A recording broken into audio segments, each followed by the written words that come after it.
Hello, I'm Dr. Robert Ebeling, and I'm a chiropractor here in Denver, Colorado. And what I want to do today with this video is to show you some of the things that we look for on an x-ray that tells us what is wrong with someone's neck. We're going to show some of the normal measurements, what's wrong and what's right with this x-ray. Okay, so here's a poster showing what a normal neck should look like, just like this person standing here. And these are the x-rays of the neck. This is the middle back, and down here is the lower back. Now, the neck should have a C-shaped curve to it. So just imagine, well, let me ask you this. Why do you think it's important to have a curvature in your neck? Can you guess? Well, just pretend that this is your neck, okay, your arm is your neck, and you're holding this bowling ball, okay, called your head. With a curve in your neck, you can do that pretty easily, right? But if you lose that curve, what's going to happen? It's going to be a lot harder to hold that head. It's not a good thing. So this x-ray right here, this is normal. And then we look at these dark spaces between the bones, and these are the discs. They're like shock absorbers between the bones. Now when you're involved in an auto accident, like a whiplash, you lose that curve, it looks like this picture right here. It changes the way the neck carries the weight of the head, and all the weight accumulates down in these lower discs. And these discs, these shock absorbers, are not designed to carry all that weight. So they start overloading and they start wearing out. And as time goes on, you're going to see this picture here where they're compressed. And this is really unstable. So as a result, the body tries to stabilize it by putting down more calcium in the form of these bone spurs right here. And what the body's trying to do is actually trying to stabilize it, to fuse it into one solid bone like you see here. Okay? So let's take a look at this patient's x-rays.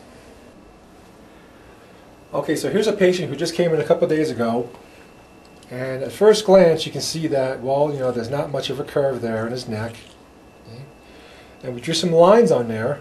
The first line we drew is right here in the front of what's called the sella turcica. We drew a straight line down. This is called the gravitational weight line.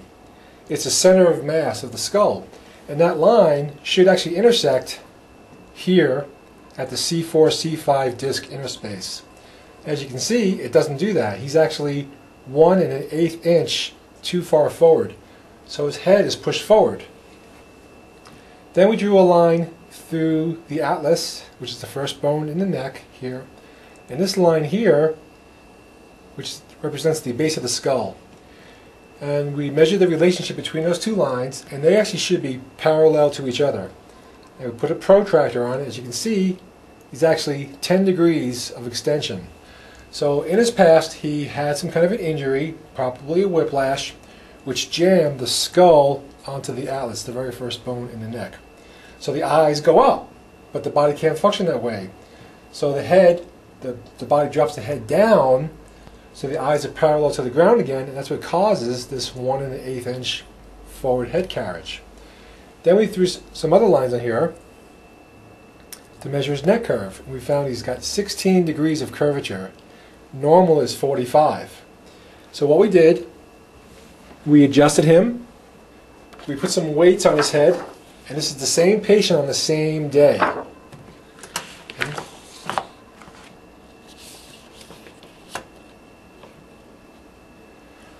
So he's got 6 pounds of weight on his head.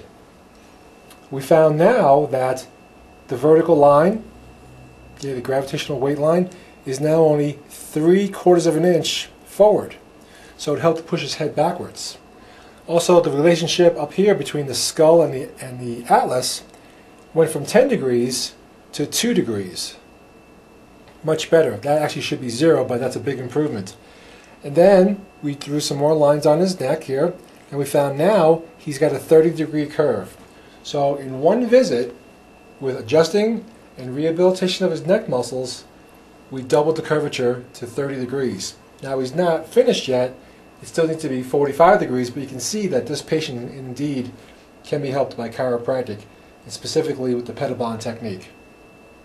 So I'm Dr. Robert Ebeling, chiropractor from Denver, Colorado. If you have any questions about x-rays or neck injuries or auto accidents or how to get yourself well, call me at the office, 303-377-1755.